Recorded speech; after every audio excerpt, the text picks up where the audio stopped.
दे। आइए अब हम देखते हैं श्लोक क्या है। मयि सर्वाणि कर्माणि संन्यास्याध्यात्म चेतसा निराशीर्निर्ममो भूत्वा युद्धस्व विगतः। इसका मतलब है भगवान कृष्ण अर्जुन को कहते हैं कि हे अर्जुन, तुम अपने सारे कार्यों को मुझ में समर्पित करके पूरे ज्ञान से युक्त होकर लाभ की आकांक्षा से रहित, स्वामित्व के किसी दावे के बिना तथा आलस्य से रहित होकर युद्ध करो। जब अर्जुन अपने प्रिय जनों को युद्ध के मैदान में सामने देखकर क्षत्रिय धर्म को भूल जाता है, अर्थात युद्ध नहीं करना चाहता है, तब भगवान श्री कृष्ण गीता के उपदेश अर्जुन को सुनाते हैं तथा अर्जुन को अपने कर्तव्यों के प्रति जागृत कर अधर्म के विरुद्ध लड़ने के लिए तैयार करते हैं। गीता का प्रमुख उद्देश्य सभी परिस्थितियों में व्यक्ति को अपने कर्तव्य पथ से विचलित न होने का संदेश देता है, जिसके लिए श्री कृष्ण ने अर्जुन को संदेश देते हुए बताया कि परिणामों की ओर ध्यान न देकर तथा फल की इच्छा किए बगैर अपने कर्तव्यों का पालन करना चाहिए। श्रील प्रभुपाद जी तात्पर्य में बताते हैं कि ये श्लोक भगवत गीता के प्रयोजन को स्पष्टता इंगित करने वाला है। भगवान की शिक्षा है कि स्वधर्म पालन के लिए सैन्य अनुशासन के सदस्य पूर्णतः कृष्ण भावना भावित होना आवश्यक है। कृष्ण के आश्रित होकर स्वधर्म का पालन करना ही चाहिए।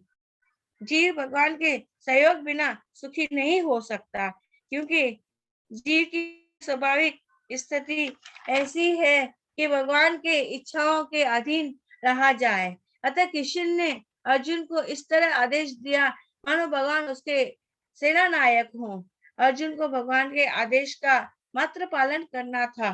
परमेश्वर समस्त आत्माओं की आत्मा है, अतः जो पूर्णतया परमेश्वर पर आश्रित रहता है वह अध्यात्म चेतस कहलाता है। हरे कृष्ण। हरे कृष्ण, स्लाइड चेंज करिएगा।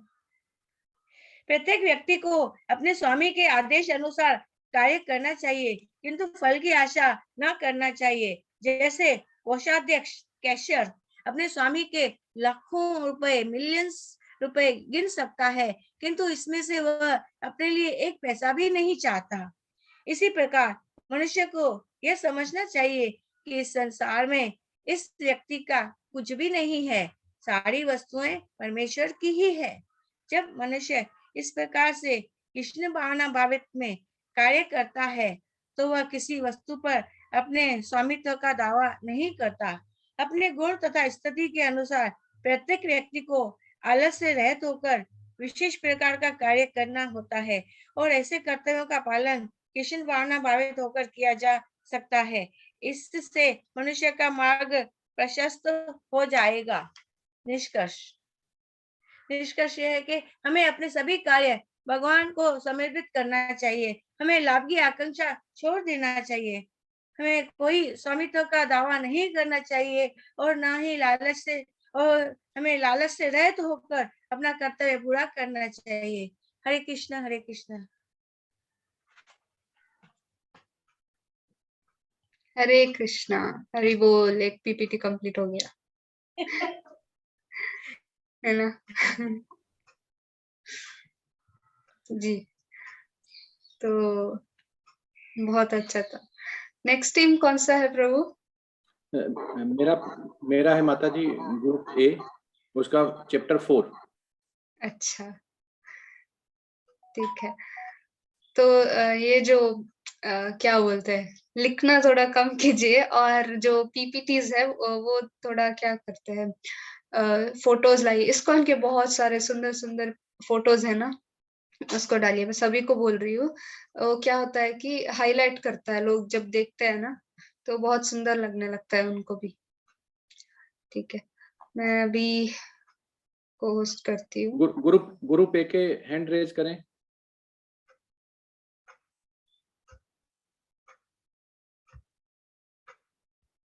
माता प्रभु जी पीपीटी लगाएं।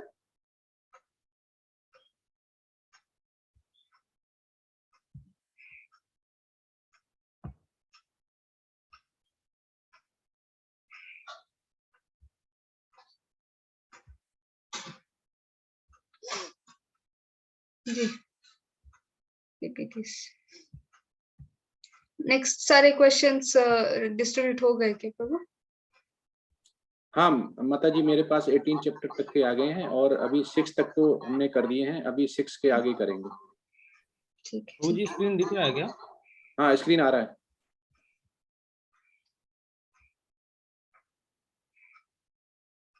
हो गया, सभी को पोस्ट बना दिया।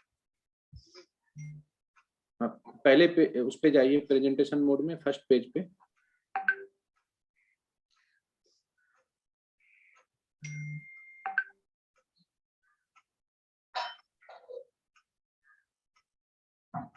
हाँ। माता जी परमिशन है तो स्टार्ट जी करें? जी जी स्टार्ट कीजिए प्रभु। हाँ हरे कृष्णा। हाँ अभी आज हमारा ग्रुप जो है वो प्रेजेंट करेगा चैप्टर भगवत गीता के चैप्टर 4 के जो ऐसे हैं उनका सॉल्यूशन दिया गया है, जो कि प्रभुपादा के परपट से और टेक्स्ट से और ब्रह्म संहिता और श्रीमद् भागवतम से, जहाँ से रेफरेंस है वहां से लाए हुए हैं। हरे कृष्णा।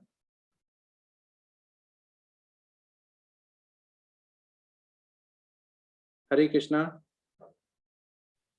हरे कृष्ण ओम प्रभु जी। ओम नमो भगवते वासुदेवाय, ओम नमो भगवते वासुदेवाय, ओम नमो भगवते वासुदेवाय। ओम अज्ञानतिमिरान्धस्य ज्ञानाञ्जनशलाकया चक्षुरुन्मीलितं येन तस्मै श्री गुरुवे नमः। नमः ओम विष्णुपदाय कृष्णपृष्ठाय भूतले श्रीमते भक्तिवेदान्त स्वामिने इति नामने। नमस्ते सरस्वते देवे गौरवाणी प्रचारणे निर्विशेष शून्यवादी पाश्चात्य देश तारणे। जय श्री कृष्ण चैतन्य प्रभु नित्यानंद श्री अद्वैत गदाधर श्री वासादि आदि गौर भक्ति वृंद। हरे कृष्ण कृष्ण कृष्ण हरे हरे, हरे राम राम राम हरे हरे।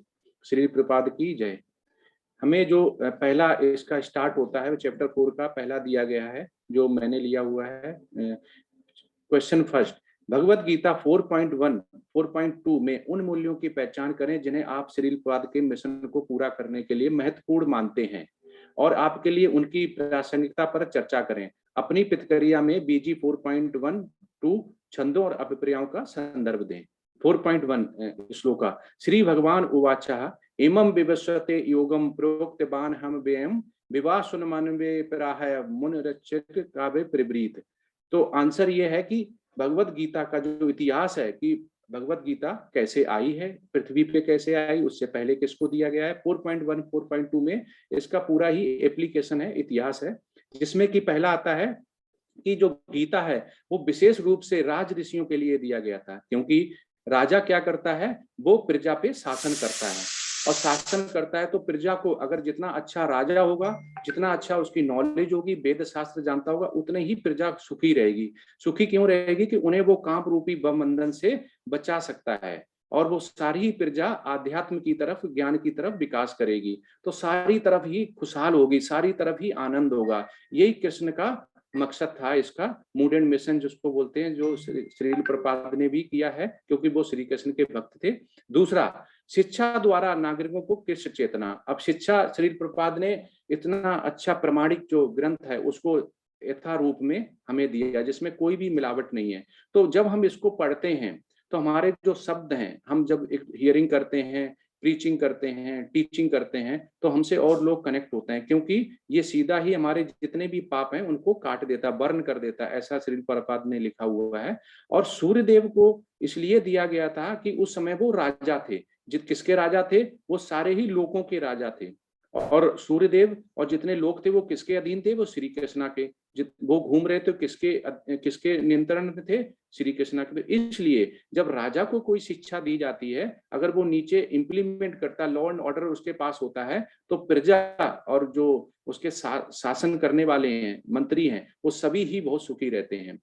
तीसरा, इस प्रकार उन्हें मानव जीवन के सफल पथ पर चलन मिलती है। मानव जीवन को अगर खुशहाल होना है, उन्होंने सिंफुल एक्टिविटी की हुई है, तो कृष्ण भावना अमृत बनके ही, प्रभुपाद ने लिखा हुआ, कृष्ण भावना अमृत रहता है और अपने इंद्रियों पे कंट्रोल करता है, तो बहुत ही खुशहाल, बहुत आनंद। श्री कृष्णा का क्या मकसद था देने के लिए? उन्होंने कुरुक्षेत्र में क्यों युद्ध रोक के दिया, कि इतना जरूरी क्या था?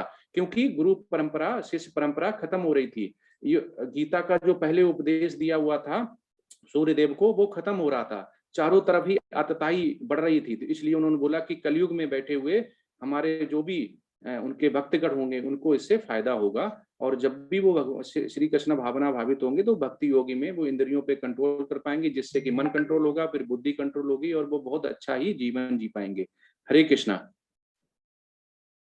4.2 एवं परंपरापितम राजऋषियो विदुः सा कालेन महता योगे नष्टाम परमपतता। अब उन्होंने प्रथम शिष्य के रूप में सूर्य देवता को दी, जो कि सूर्य देवता ने मनु, जो कि मनु कौन है, वो जनक है, मनु किसके, मनुष्य के जनक है, उनको दिया। और वो इक्ष्वाक वंश में, जिसमें कि भगवान राम ने जन्म लिया था, उसमें ये प्रजा में आया। और बहुत ही राम राज्य जिसे बोलते हैं, राम राज्य का आज भी एग्जाम्पल है कि राम राज्य इतना ही आनंद में, सारी ही जो प्रजा थी बहुत ही आनंद में जीवन जीती थी, लेकिन धीमे धीमे क्या होता है कि उसका महत्व जो होता है वो कम होता जाता है। इसलिए श्री कृष्ण ने उसको पृथ्वी पे दोबारा आज से 5154 साल पहले दिया, जिससे कि इसका इंपॉर्टेंस बनी रहे, महत्व बना रहे और सभी लोग पूजा करें और उस आध्यात्म को ले पाए, जिससे कि मनुष्य जीवन के अवसर को लाभ उठा पाए और सफल मार्ग का अनुसरण करें, अनुकरण नहीं, अनुसरण करें।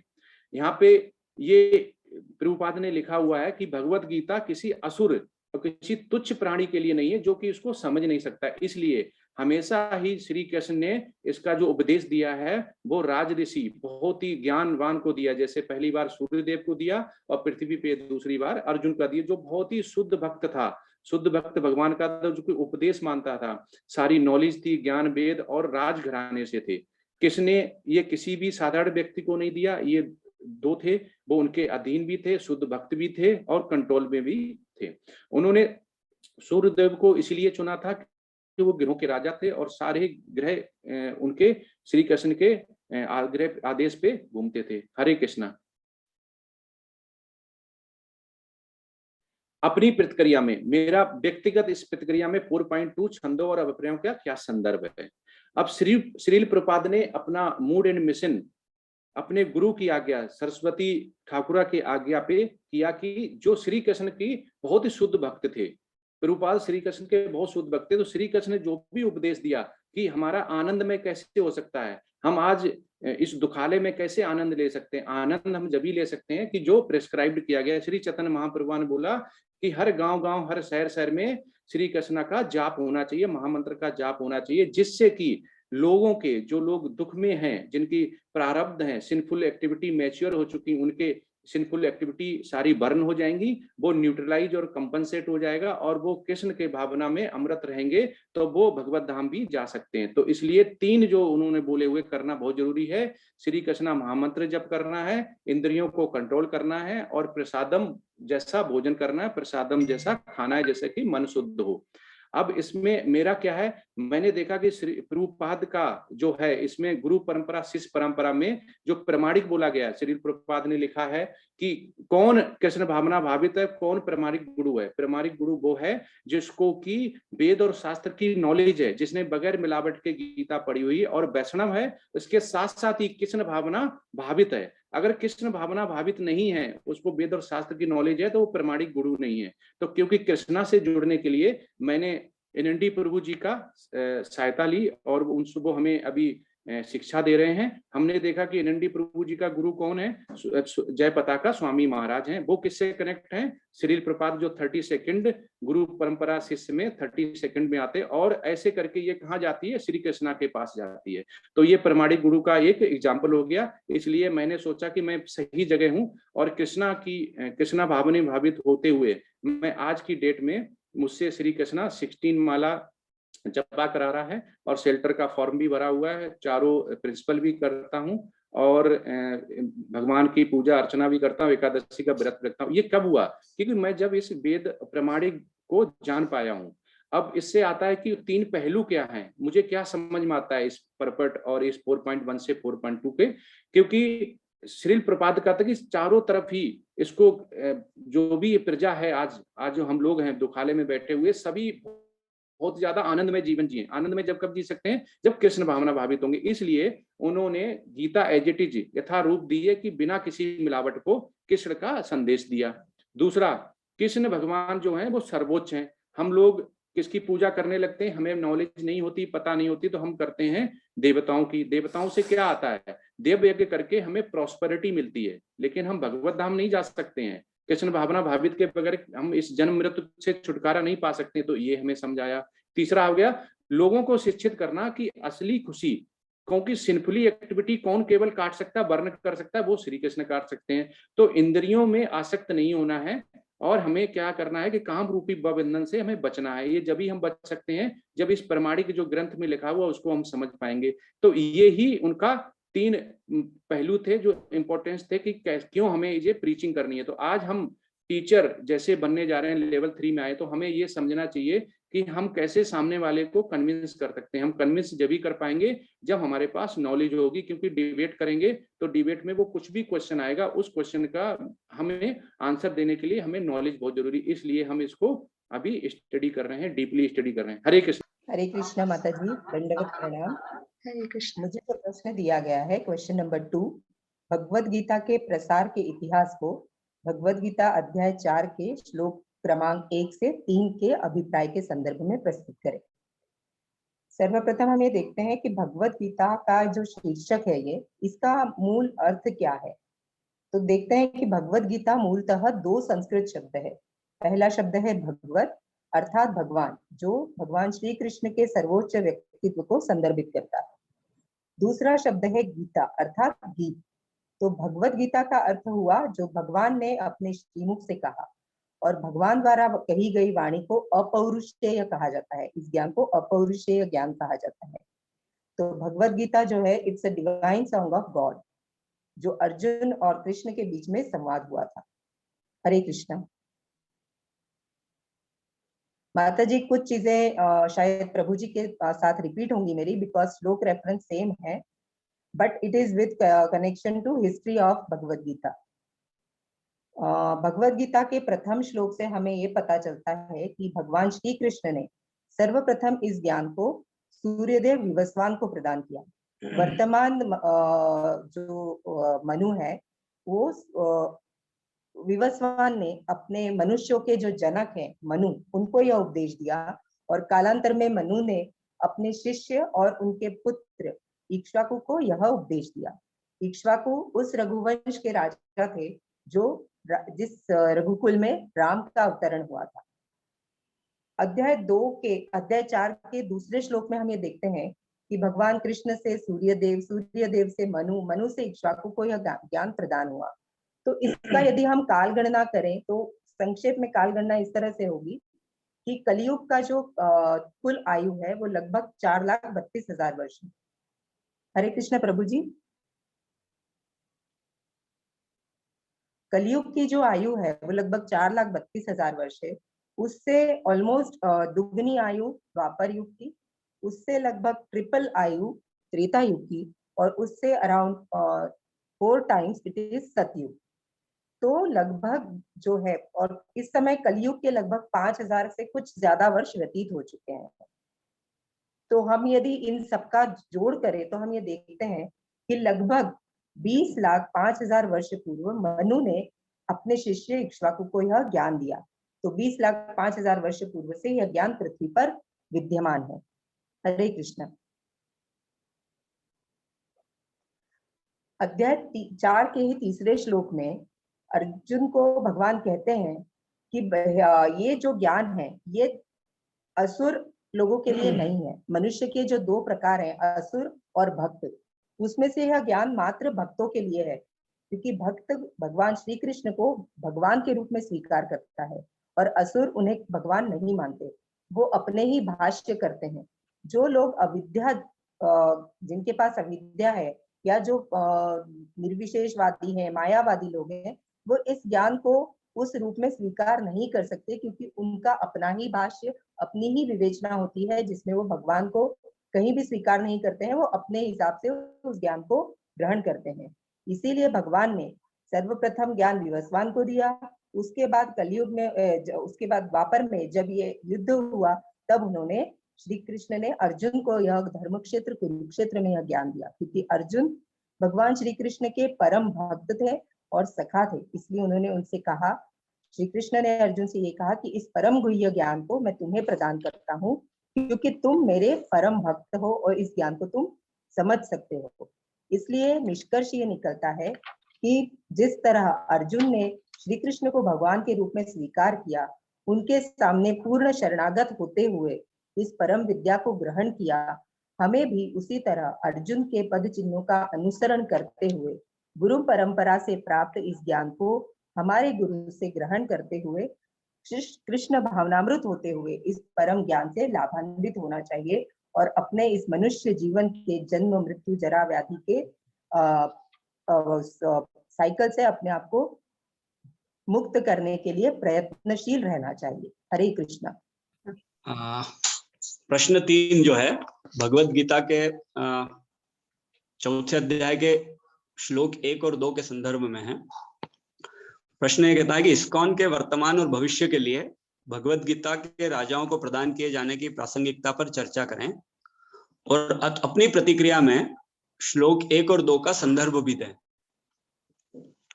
जैसा कि अभी पिछले दोनों वक्ताओं ने बताया कि भगवत गीता 4.1 मतलब अध्याय 4 श्लोक 1 में भगवत गीता का इतिहास अत्यंत प्राचीन बताया गया है। इस मनवंतर में सूर्यदेव विवस्वान कहे जाते हैं, जिन्हें सूर्य का राजा भी कहते हैं। यहाँ सूर्य का राजा मतलब सौर मंडल है जिसमें कई सूर्य हैं और इसके अंतर्गत सभी लोकों के उद्गम सूर्य ही हैं और इसीलिए गीता में सूर्य को या सूर्य भगवान को भगवान के नेत्र तुल्य भी कहा गया है। और यह सूर्य उन भगवान की आज्ञानुसार ही अपनी कक्षा को तय करता है और वह इन सूर्य ग्रहों पर शासन करता है, जो इन ग्रहों को ऊष्मा और प्रकाश प्रदान करके समस्त लोकों को नियंत्रित करता है। भगवान कृष्ण ने सूर्य देव को भगवत गीता के इस अविनाशी योग विज्ञान की विद्या को समझाने के लिए पहला शिष्य इसीलिए चुना क्योंकि यह सभी लोकों पर शासन करता है। अतः गीता जो ज्ञान का मानक ग्रंथ है, इसे सूर्यलोक इत्यादि समस्त लोकों के राजा को प्रदान किया गया। समस्त लोकों के राजा से यहाँ वर्तमान में तात्पर्य है कि किसी भी लोकतांत्रिक देश में के कर्णधार जो होते हैं उस देश के नागरिकों की रक्षा के लिए निमित्त होते हैं। अतः राजन्य वर्ग के लिए इस ज्ञान को समझना अत्यंत आवश्यक है ताकि वे नागरिकों पर सिर्फ शासन न करें अपितु उन्हें काम रूपी भवबंधन से मुक्त करने की में उनकी सहायता करें। और शासनाध्यक्षों को यह भी चाहिए कि वह शिक्षा, संस्कृति तथा राष्ट्रभक्ति द्वारा नागरिकों को इस पाठ से अवगत कराएं कि मानव जीवन का उद्देश्य भौतिकता से ऊपर उठकर भगवान के साथ उनके शाश्वत संबंध को स्थापित करना है।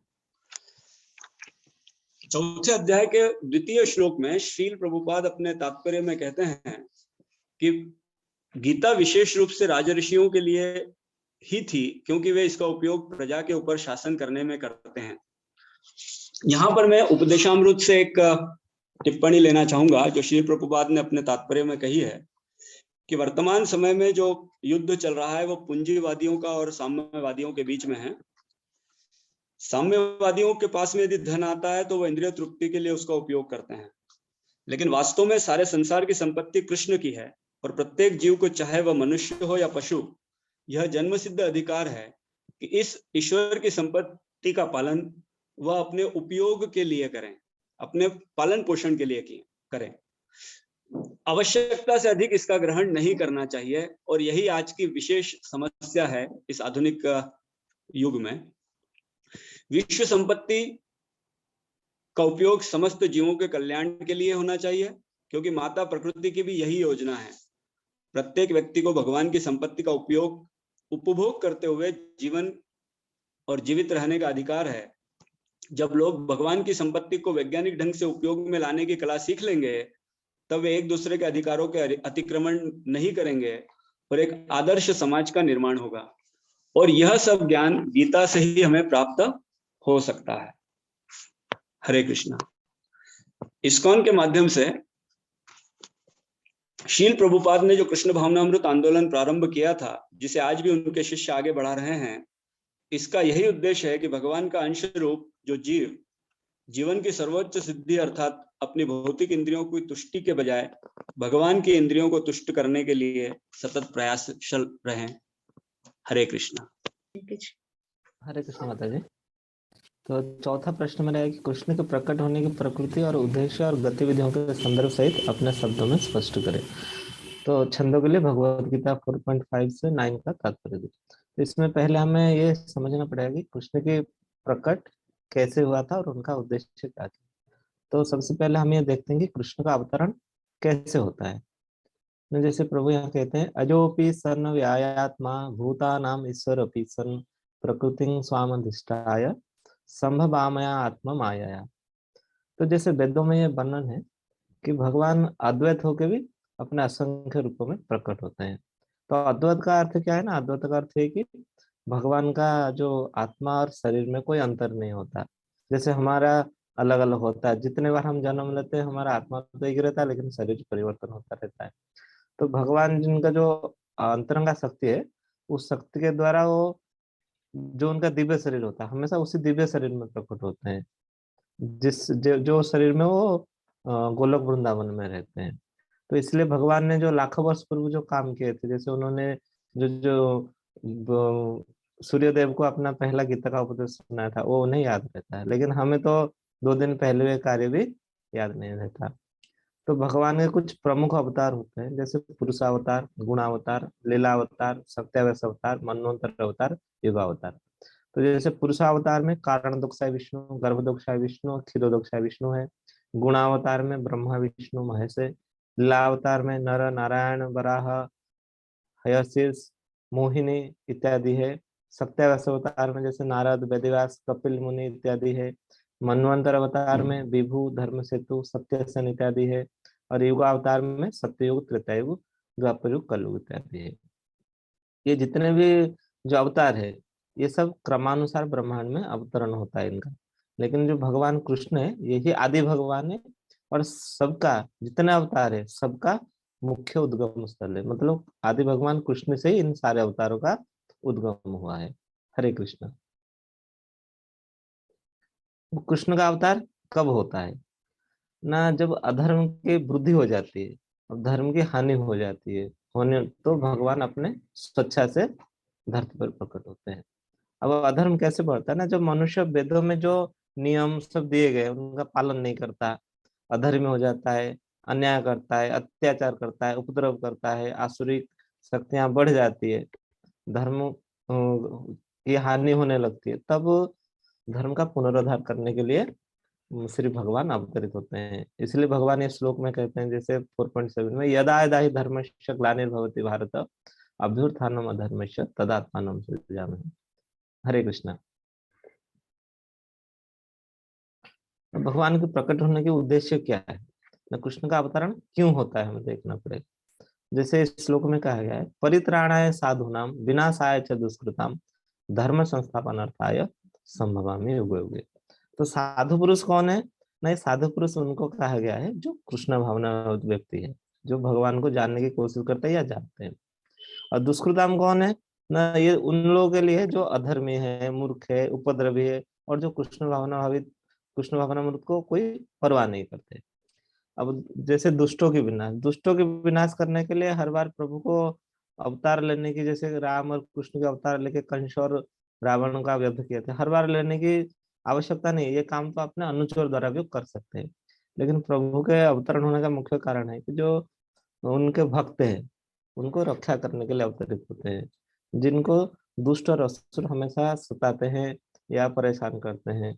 जैसे हिरण्यकश्यपु ने प्रहलाद को सताया था तो प्रभु आए थे। तो भगवान उन भक्तों को चिंताओं की दूर करने के लिए आते हैं जो प्रभु को उनके मूल वृंदावन रूप में देखने के लिए इच्छुक होते हैं। वो चाहते हैं कि प्रभु आए, हम उनके दर्शन करें। ऐसा नहीं कि हर बार प्रभु दुष्टों का विनाश करने के लिए आते हैं। जैसे कि हम कलयुग में महाप्रभु चैतन्य का अवतार के बारे में देखेंगे, तो महाप्रभु चैतन्य ने अपने संकीर्तन आंदोलन द्वारा पूरे भारतवर्ष में कृष्ण भावनामृत का विस्तार किया था। उनका जो ये अवतार है दुष्टों का विनाश नहीं करता, लेकिन उनके जो अशेष कृपा करके उन सबका उद्धार करता है। तो ये देखेंगे भगवान का जो जितने भी अवतार है उनका एकमात्र उद्देश्य है कि सर्वत्र कृष्ण भावनामृत को उद्बोधित करना है, हर किसी को सही ज्ञान देना है। हरे कृष्ण। अगर हम कृष्ण को जान लेंगे तो हमें क्या लाभ होगा। तो जैसे हम देखेंगे कि भगवान यहाँ कहते हैं जन्म कर्म च मे दिव्यम एवं यो वेति तत्वतः त्यक्ता देहं पुनर्जन्म नैति मामिति सर्वम। तो भगवान ये साफ मतलब स्पष्ट संदेश देते हैं, अगर हम भगवान के जो ये जन्म और दिव्य जन्म और कर्म को अच्छे से जान लेंगे, ठीक ठीक से समझ लेंगे, तो हम ये भवबंधन से मुक्त हो जाएंगे और शरीर छोड़ने पर भगवान के नित्य धाम को, वैकुंठ धाम को हम वापस जा पाएंगे। हरे कृष्ण। हरे कृष्णा रघुवर प्रभु, बहुत अच्छा था, बहुत अच्छी तरीके से आपने आंसर दिया। तो हाँ, तो पहले बोलते हैं ना, मैंने विवस्वान को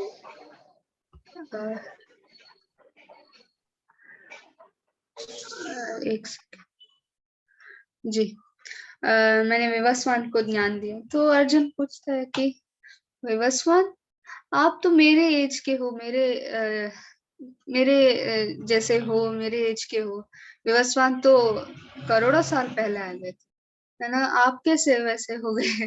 तो कृष्ण बोलते हैं कि मैंने और तुमने बहुत सारे जन्म लिए हैं, बहुत सारे जन्म हो चुके हैं हम लोगों को, पर तुम्हें कुछ भी याद नहीं है, पर मुझे सब कुछ याद है, बोलते हैं ना।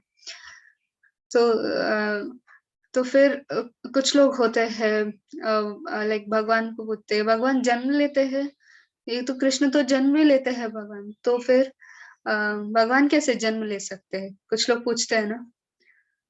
तो बोलते हैं कि कृष्ण क्या बोलते हैं, जन्म कर्म च मे दिव्यम यो वेति तत्वतः, है ना, मुक्त्वा देहम पुनर्जन्म नैति मामेति सोर्जुन। अगर मेरा जन्म और कर्म जो है, मेरा जन्म दिव्य है, मैं योनि से जन्म नहीं लेता, मैंने पहले वसुदेव के हृदय में, फिर देवकी के हृदय में, और इस प्रकार मैंने जन्म लिया। तो फिर बोलते हैं, कुछ लोग बोलते हैं कृष्ण तो विष्णु के अवतार है ना। तो कुछ लोग मुझसे पूछ रहे थे, कृष्ण तो विष्णु के अवतार है। मैंने पूछा कौन से विष्णु? तो पूछने लगे कौन से विष्णु, विष्णु तो एक ही है। मैंने कहा नहीं नहीं, विष्णु तो तीन है ना, पुरुषावतार में है, विष्णु तो तीन है, कारणोदकशाय विष्णु, गर्भोदकशाय विष्णु, क्षीरोदकशाय विष्णु। आप बोलो कौन से विष्णु से कृष्ण है? तो फिर वो खुद कंफ्यूज होकर चुप बैठ गए। तो कुछ लोगों को आधा आधा ज्ञान पता है, फिर भी ऐसे बोलते हैं जैसे उन्हें सब कुछ पता हो। तो ऐसे लोग भी है, तो हमें भगवत गीता सही से पढ़ना चाहिए। ऐसे ऐसे लोग बहुत सारे मिलेंगे जो आपसे पूछेंगे कृष्ण का तो जन्म हुआ है, तब बोल सकते हैं कि कृष्ण ने बोला है कि उनका जन्म और कर्म जो है वो दिव्य है, वो आसानी से नहीं समझ सकते, और जो समझ गया वो फिर से इस जन्म मृत्यु के चक्कर में नहीं पड़ेगा, वो पार हो जाएगा। ये पिक्चर कितना सुंदर है ना। भक्त जो है भव सागर में है, उन्हें बाहर निकालने के लिए कृष्ण स्वयं आएंगे, अगर उन पे हम पूर्ण सरेंडर कर देंगे। जी प्रभु, नेक्स्ट। हरे कृष्ण। हरे बहुत कृष्णा। समय लेगा ना शायद ये, अगर मैं बात करती रहूंगी तो।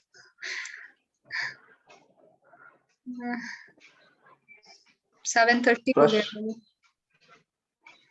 सुधाकर प्रभु जी। यस माता जी। अभी 7:30 होने को आया, कंटिन्यू करेंगे, रुकेंगे सब लोग? जैसी आज्ञा आपकी माता जी। जी कंप्लीट कर दीजिए जल्दी से। ठीक है ठीक है। हरे कृष्णा। प्रश्न 5 में पूछा गया है, आध्यात्मिक प्रकृति में आने वाली 3 प्रकार की बाधाओं और उनसे मुक्त होने के तरीकों के बारे में बताएं। संदर्भ लेना है 4थे अध्याय का 10वां श्लोक से। वीत राग भय क्रोधा मन मया मामुपाश्रिताः बहवो ज्ञान तपसा पूतना मदभामागताः।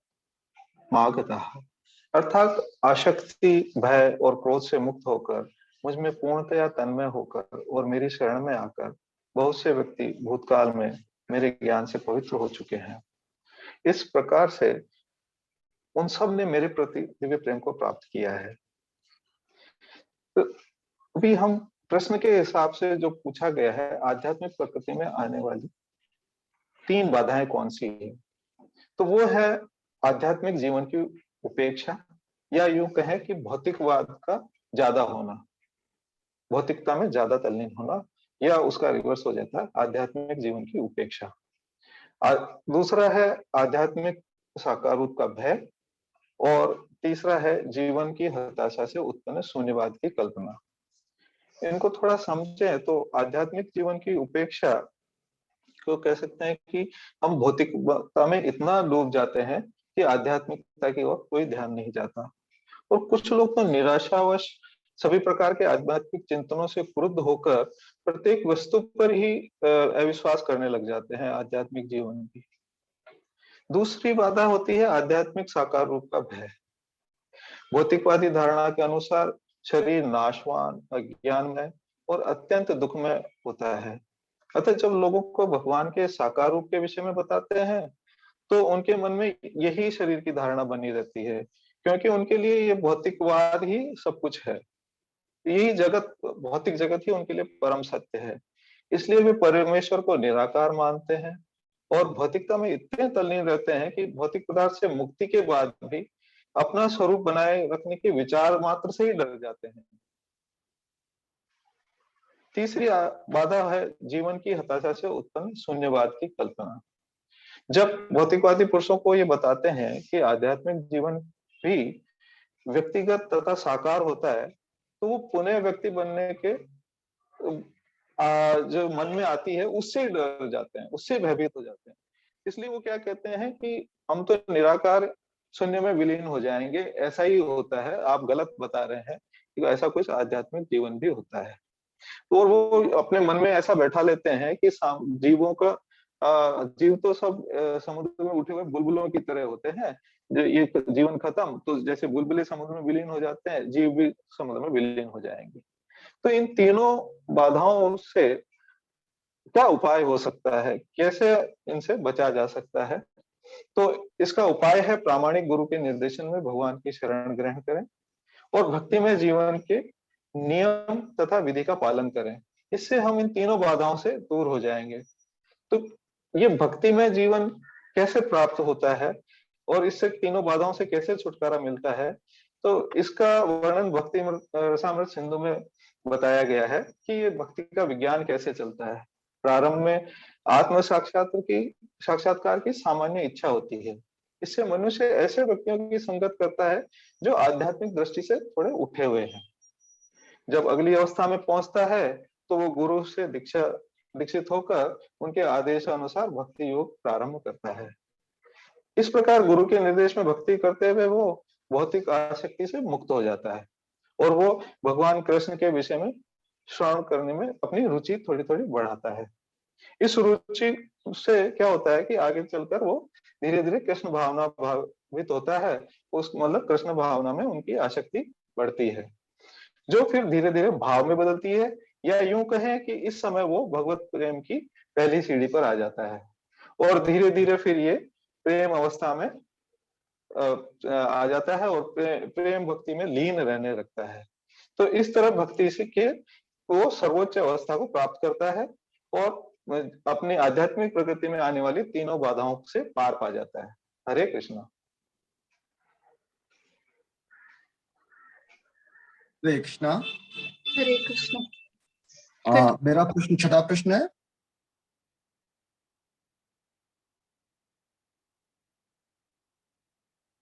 माता जी कंटिन्यू करूं? हाँ कीजिए। भगवत गीता अध्याय 4 34वें श्लोक में पाए गए सिद्धांतों के महत्व पर चर्चा करें। यह बड़े पैमाने पर समाज के लिए कैसे प्रासंगिक है, इस्कॉन और आपके लिए व्यक्तिगत। अपने प्रक्रिया में भगवत गीता अध्याय 4 श्लोक 34 छंदों और अभिप्रायों का संदर्भ दें। हरे कृष्ण। तत्विद्य प्रणिपातेन परिप्रसन्नेन सेव्या उपदेशयन्ति ते ज्ञानम ज्ञानिना तत्वदर्शिना। हरे कृष्ण। तत्व ज्ञान अर्थात आत्म साक्षात्कार का मार्ग अत्यंत कठिन है। इसके लिए भगवान श्री कृष्ण गीता में कहते हैं कि उनके द्वारा प्रारंभ होने वाली प्रामाणिक गुरु परंपरा का ही अनुसरण किया जाए और जो व्यक्ति इन नियमों का पालन ना कर रहा हो उसे गुरु ना ही बनाया जाए, क्योंकि वह भगवान का ज्ञान नहीं दे सकता, क्योंकि भगवान ही आदि गुरु हैं। आज के इस समय में अनेकों अनेक मूर्ख और पाखंडी गुरुओं की भीड़ जमा हो रखी है, जो अपने स्वयं के नियम बनाकर भगवत ज्ञान के नाम पर व्यापार कर रहे हैं। अतः इन पाखंडियों से बचा जाए।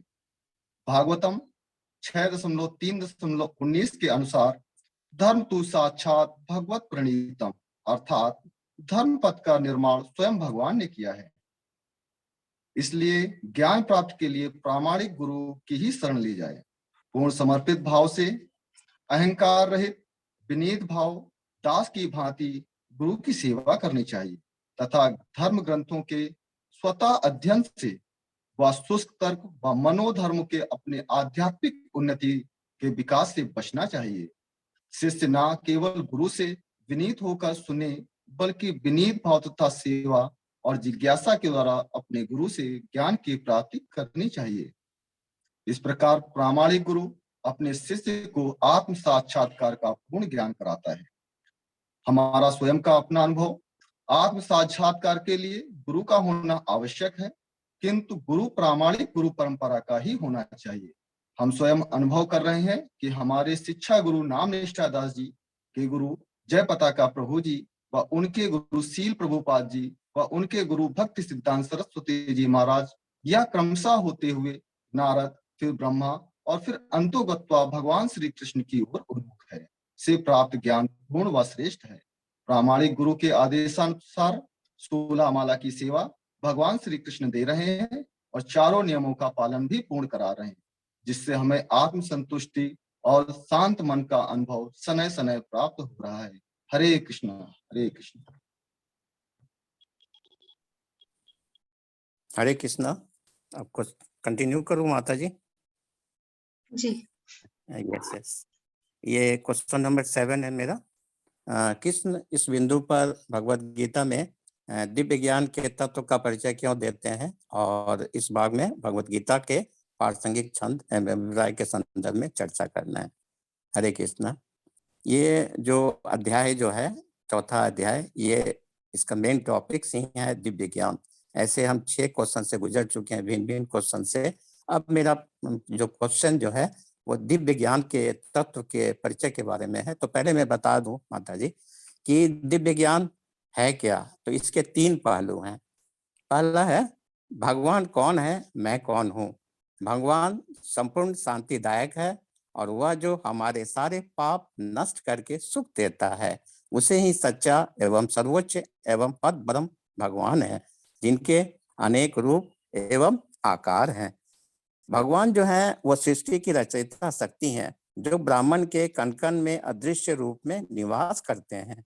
उस शक्ति के प्रति प्रेम व विश्वास जितना अधिक होगा, उतना ही उसकी उपस्थिति को अपने अंग संग में महसूस किया जा सकता है। और मैं क्या हूँ? मैं तो का शाश्वत आत्मा हूँ एवं शरीर एक वस्त्र है एवं जीवात्मा परमात्मा का ही सनातन अंश है।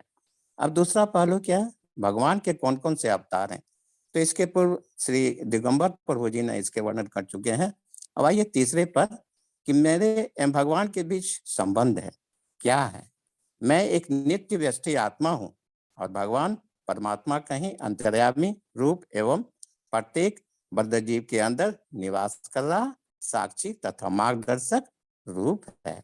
अब है, मैं आगे बढ़ता हूँ। ये कृष्ण जी कह रहे हैं अर्जुन से, जो मेरे आयुभाव तथा कर्मों की दिव्य प्रकृति को जानता है, वही शरीर को छोड़ने पर इस भौतिक संसार में न जन्म नहीं लेता है, बल्कि क्या मेरे अर्थात कृष्ण सनातन धर्म को प्राप्त होता है। भगवान के शरीर की दिव्य प्रकृति तथा उनके कार्यकलापों को समझने मात्र से भक्त इस शरीर का अंत होने पर भगवत धाम को प्राप्त करता है। हरे कृष्णा। प्लीज। कृष्ण कहते हैं कि मुझ पर किसी कर्म का प्रभाव नहीं पड़ता है, न ही मैं कर्म फल की कामना करता हूँ। जो मेरे संबंध में इस सत्य को जानता है, वह भी कर्मों के फल के पास में नहीं बनता है। जिस प्रकार उस भौतिक जगत में संविधान के नियम हैं, जो ये बताते हैं कि राजा न तो दंडनीय है, न तो किसी राज नियमों के अधीन रहता है, उसी तरह यद्यपि भगवान इस भौतिक के सृष्टा हैं, किंतु वे भौतिक जगत के कार्य नहीं प्रभावित होते हैं। जीवात्मा अपने अपने इंद्रिय तृप्ति कार्यों में लगी रहती हैं, किंतु ये कार्य भगवान द्वारा निर्दिष्ट नहीं होते हैं। भौतिक क्रिया प्रतिक्रिया से अलग रहता है। जैसे पृथ्वी पर उगने वाली विभिन्न वनस्पतियों के उगने के लिए वर्षा उत्तरदायित्व नहीं है, यद्यपि वर्षा के बिना वनस्पति नहीं उग सकती है। हरे कृष्णा, हरे कृष्णा। आगे बढ़े।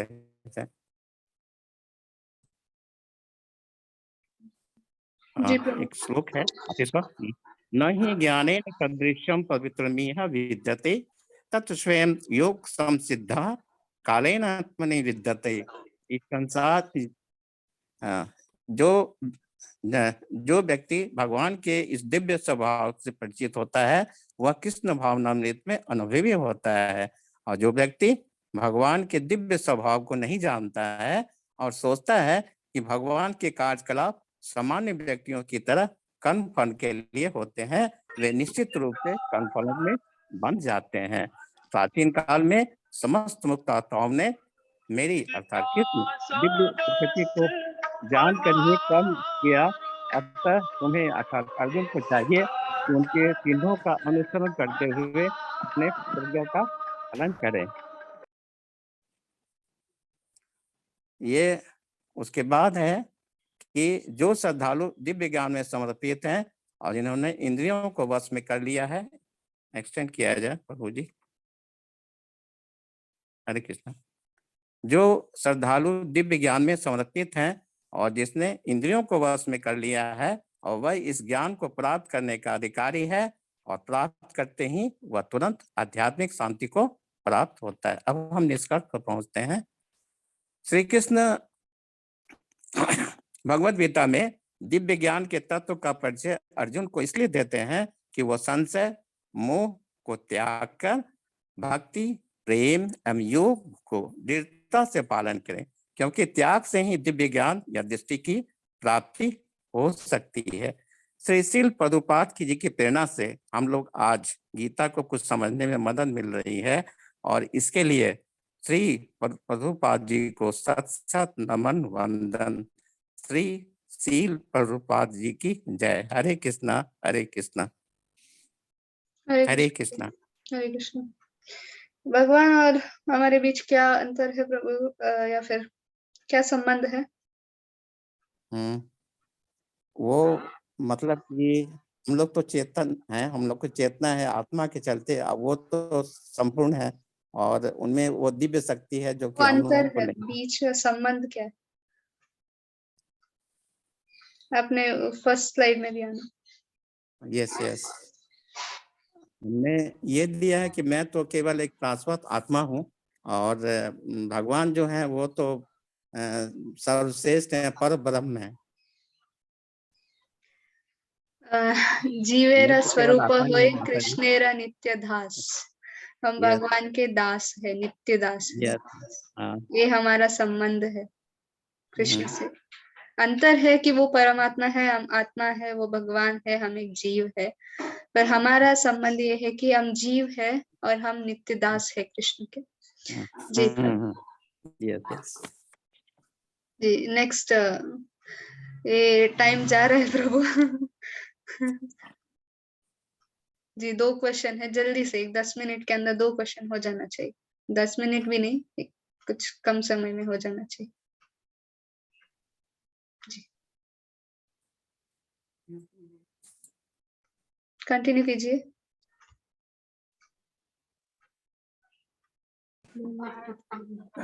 काजल माता जी,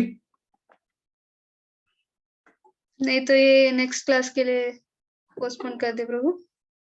इट्स ऑलरेडी टाइम ना। यस माता जी। काजल माता जी, काजल माता जी कहाँ है? काजल शर्मा माता जी को होस्ट है, आपको होस्ट है। शायद कोई इंटरनेट कनेक्शन। हरे कृष्णा। हरे कृष्णा माता जी। जी कम समय में कीजिए, करिए जल्दी माता जी। जी माता जी। क्वेश्चन 8 सिर्फ सार छात्र- बता दीजिए, उस चीज का जो है वो सार बता दीजिए, बस एक्सप्लेनेशन जी। नहीं चाहिए। जी। इस क्वेश्चन में श्री प्रभुपाद जी जैसे एक मशीन का तात्पर्य देते हैं कि मशीन प्रतिदिन कार्य करती है, फिर भी वह उसको रखरखाव की आवश्यकता होती है, उसी प्रकार मनुष्य को किस प्रकार करना चाहिए। इसमें बताते हैं कि जिस मनुष्य ने अपने मन व इंद्रियों को जीत लिया है, उन पर नियंत्रण कर लिया है, वह पुरुष आशा रहित पुरुष कहलाता है। अर्थात ऐसे पुरुष जिनका प्रत्येक प्रयास इंद्र तृप्ति रहित होता है, स्वयं के लिए कुछ नहीं चाहता है, वह पूर्ण ज्ञानी पुरुष कहलाता है। भगवद गीता अध्याय 4 श्लोक 21। निराशीर्य चित्तात्मा तत्क सर्व परिग्रह शरीरम केवलम कर्म कुर्वन्नाप्नोति किल विषम के अंतर्गत श्री कृष्ण एक सिद्ध पुरुष के बारे में बताते हैं। सिद्ध पुरुष वह होता है जो अपने किसी भी कार्य को करते समय उसके फल की इच्छा नहीं करता है, केवल वह अपने शरीर के निर्वाह जितना ही कार्य करता है, वह भक्ति में होता है, सिद्ध पुरुष की श्रेणी में आता है। हरे कृष्णा। हरे कृष्णा। प्रभु जी आप स्लाइड। कंटिन्यू कीजिए माता जी, आप कंटिन्यू। जी माता जी। इसके अंतर्गत श्रील प्रभुपाद जी कहते हैं कि जिस प्रकार से एक मशीन को प्रतिदिन कार्य करती है, किंतु उसको कार्य करने के लिए उसके रखरखाव की आवश्यकता होती है, वह उसका रखरखाव करने के लिए उसके प्रतिदिन उसके अंदर नियमता अनुसार उसके अंदर तेल दिया जाता है, जिससे कि उसके प्रत्येक अंग सुचारू रूप से कार्य कर सके। इसके साथ ही श्री प्रभुपाद यह कहना चाहते हैं कि जो भी मनुष्य होता है जो इस भौतिक जगत में आया, उसे यह करना चाहिए कि अपने द्वारा जो उसे कर्तव्य करना है, अपने द्वारा शरीर निर्वाह के लिए उसे जो कर्म करना है, उसे वह उस निश्चित समय अवधि के अंदर ही करे, और जो उसका बाकी का जो समय रहता है उसके अंदर वह श्री कृष्ण की भक्ति में लगा रहे, अपनी सभी इंद्रियों को श्री कृष्ण की भक्ति में लगाकर रखे। साथ ही ऐसे मनुष्य अपने कार्य को शांतिपूर्वक पूर्ण करेगा और कृष्ण की भक्ति करता रहेगा। जो कृष्ण भावना भावित मनुष्य होते हैं, वह अपने शरीर निर्वाह के लिए एक निश्चित समय अवधि के अंदर ही जितना कार्य करने का होता है, जैसे वह कार्य करने से अपने शरीर का पालन पोषण कर सके, वह उतना समय का ही कार्य करता है। उसे पता है कि यह सब व्यर्थ है, इससे ज्यादा करने से कुछ नहीं मिलेगा, और वह अपने जितना परिश्रम करता है उसे पता है कि उसे उतना फल अवश्य मिल जाएगा, जिससे वह अधिक फल की इच्छा नहीं करता है और अपना समय कृष्ण के प्रति लगा कर रखता है, अपनी इंद्रियों को कृष्ण के प्रति समर्पित कर देता है। वह उन्हीं के बारे में जानने की कोशिश करता है, उन्हीं की भक्ति में लगा रहता है। उसी प्रकार प्रत्येक मनुष्य को यह करना चाहिए कि उसे जितना परिश्रम करता है उससे उसके अनुसार हमेशा फल मिलता है, उसे कभी भी उससे अधिक फल की इच्छा नहीं करनी चाहिए। वह अपने कार्य को पूर्ण रूप से करके कृष्ण के प्रति समर्पित रहना चाहिए। हरे कृष्ण।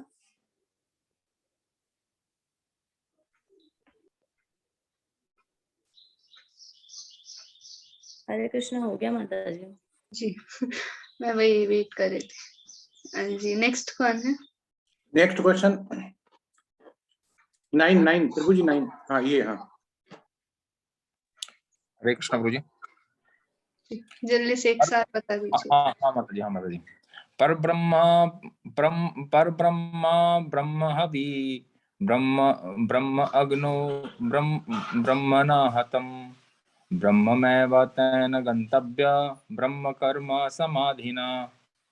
जो व्यक्ति भगवान श्री कृष्ण में पूर्णतः लीन रहता है, उसे अपने आध्यात्मिक कर्मों के योगदान के कारण अवश्य ही भगवत धाम की प्राप्ति होती है, क्योंकि उसमें हवन आध्यात्मिक होता है और हवि भी आध्यात्मिक होता है।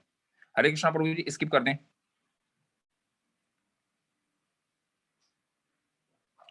श्रील प्रभुपाद के मिशन। श्रील प्रभुपाद ने इस्कॉन का स्थापना करके हर उस जीव को अध्यात्म से जोड़ने का एक शुभ अवसर प्रदान किया है जो भौतिक रूप से ग्रस्त है और श्रील प्रभुपाद ने कृष्ण भावना अमृत का इस तरह से प्रचार प्रसार किया है, अगर किसी में थोड़ा सा भी सूक्ष्म रूप में भी सतोगुण है तो वह इस मूवमेंट से जुड़े बगैर रह नहीं सकता है। श्रील प्रभुपाद ने इस्कॉन के रूप में एक ऐसा संस्था का निर्माण किया है जो अभी के युग में भगवत भक्ति का ध्वजावाहक साबित हो रहा है। भगवान श्री कृष्ण ने भी भगवत गीता में कहा है, यज्ञ नाम जप यज्ञ अस्मि। श्रील प्रभुपाद ने इसी को चरितार्थ करके दिखलाया है। हरे कृष्णा। वांछा कल्पतरुभ्यश्च कृपा सिन्धुभ्यैव च पतितानां पावनेभ्यो वैष्णवे भयो नमो नमः। हरे कृष्णा। हरे कृष्णा। हरि बोल। और एक कंप्लीट हो गया। ठीक है। बहुत